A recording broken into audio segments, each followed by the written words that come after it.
ఏంటి? తమలపాకులో సకల దేవతలు ఉంటారా? అవునండి. మనం ఏ శుభకార్యమైనా, ఏ పండగైనా తమలపాకు లేనిదే అసలు మనం ఆ శుభకార్యమే జరపము. అవునంటారా? కాదంటారా?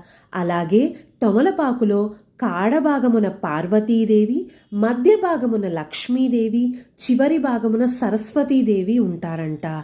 అలాగే ఇంకా బ్రహ్మ, విష్ణువు, మహేశ్వరుడు, ఇంద్రుడు, మన్మధుడు ఆ తమలపాకులో ఉంటారంట.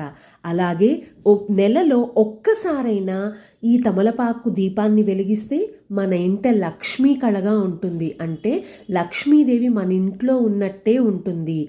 అందుకనే ప్రతి శుక్రవారం కానీ, నెలలో ఒక్క శుక్రవారం కానీ తమలపాకు దీపాన్ని వెలిగించండి. ఇంకా పాడైపోయినవి, తెగిపోయినవి అలాంటి తమలపాకులను అస్సలు వాడకండి. ఓకేనా? ఇంకా ఏమైనా డౌట్స్ ఉంటే కామెంట్ చేయండి.